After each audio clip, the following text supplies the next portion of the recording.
Hi friends, Crystal here from Homemaking on the Homestead, and welcome to my channel. Today we're going to talk about menu planning, meal planning. We're going to talk about how to successfully plan out a menu no matter what your situation is, whether you're feeding a family, whether you're feeding just yourself, whether you're feeding two people, it doesn't matter. I'm going to show you how to find the method that works best for you.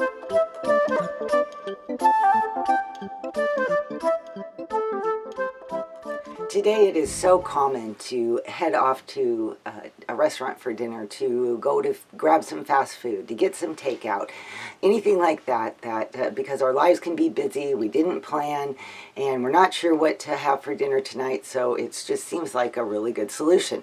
I can walk into any grocery store almost, and they'll have delis with roasted chicken and containers of mashed potatoes and apple pie, all the old-fashioned foods that it just seems like what an answer to prayer, right?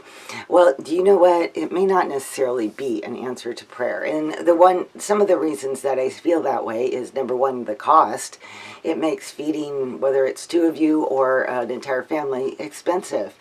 The other thing is that those foods are usually loaded with unhealthy ingredients. They can have MSG, they can be loaded with unhealthy fats, they can have chemicals added to them to make them shelf stable.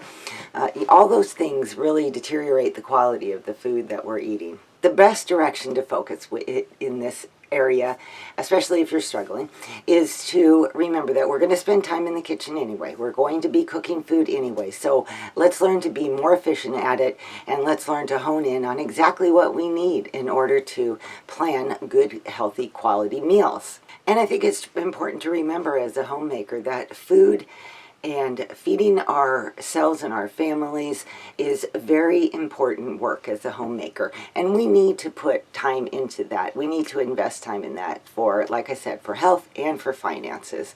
So if you don't know where to start, that's what I'm going to do right now, is to help give you some ideas. Menu planning can look very different depending on whatever your needs are. So the first thing you need to do is assess your needs. If you are a person that likes a lot of variety, or you're feeding a family, you may need to plan several meals throughout the week.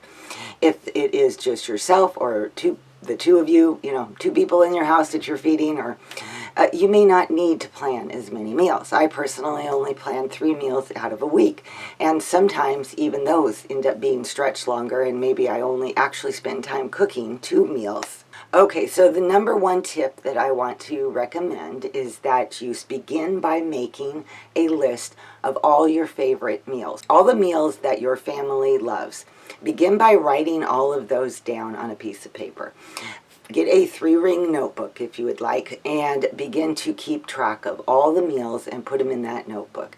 Also, you need to add to that notebook all the recipes to go with those meals so that they're easy for you to find. When it comes time to cook, you're not searching through cookbooks, you're not searching through all different types of files or computer websites. You have all the meals right there in that 3-ring binder ready to go. You can also take that list of meals and put it on the refrigerator. You could put it on a cupboard door, any place where you can see it and access it. This is where you're going to draw your ideas from every week. So you can continually be adding to this list. If you make something and it's just something everybody loves, well then put it on the list.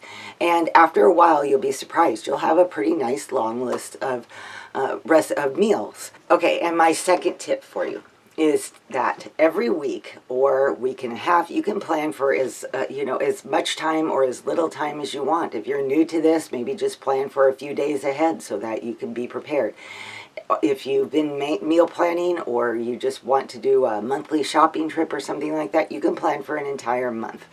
But for now, in the sake of this video, I'm just going to say, let's plan for 1 week. So what you're going to do is you're going to go to that list of those favorite meals, and depending on how many meals you think you're going to use that week, you're going to take those meals and write them down for the week. So if you like variety, or you're feeding a family, then you might want to pull, let's say, 5 meals out of that list. With 5 meals, that gives you time to have a sandwich night, or it gives you time to eat up leftovers or something like that. If you don't need as much variety, and maybe just pull 3 meals off of there, and then that will give you an idea of what meals you're going to be making that week. Now that you have a plan for the week of what meals you're going to be making, sit down and write out a list of all the ingredients that are needed from each recipe. And you can do things like, if you have, maybe you have more than one hamburger meal for the week. So you look at the first recipe, you write down hamburger, and then if another recipe later uses hamburger, just put a check mark or put a slash mark, and that tells you you need 2 pounds of hamburger. Now that you've written down everything that you're going to need in order to make those meals, now you can go to your pantry and look and see what do you already have on hand. So you can scratch those off, or you can leave them on the list and just replace them using what's in your pantry. Either way, but I'm just simplifying the process down so you can scratch off what you don't need. Now you have a grocery shopping list that you can take with you, and you know that once you buy these items and put them on the shelf, you're ready to go for the entire week. You can also add breakfast foods, lunch foods. Maybe you have to pack a lunch for yourself, kids, husband, something like that. Maybe add snacks to that if you would like.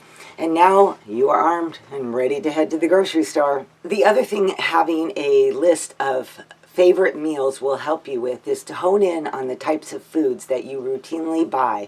And these are the foods that you know that you can use to stock your pantry. So when you see those items on sale, then you can buy a bunch of them or whatever your budget will allow so that you have them on the shelf ready to go. I think it's important to remember that not all menu plans are going to go as you planned them. And that does not make menu planning a failure. It just means that life happens. And you just can't always predict some things. Maybe you have a meal that was loved so much that you guys ate it for 3 days in a row or something, or you cooked so much that you ate it for 3 days in a row, or maybe you served something and it wasn't really well received, so you decided the next night to turn it into something else.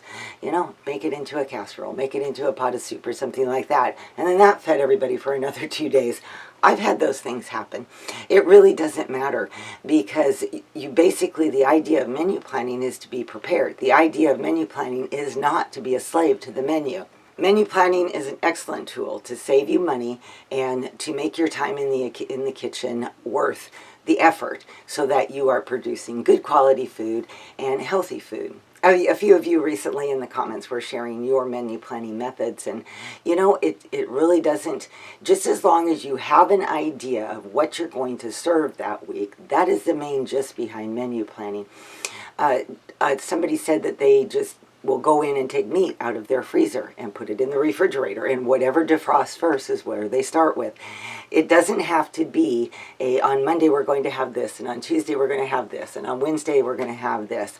I actually found over time sometimes my most successful menus were simply the list of meals that I wanted to cook that week.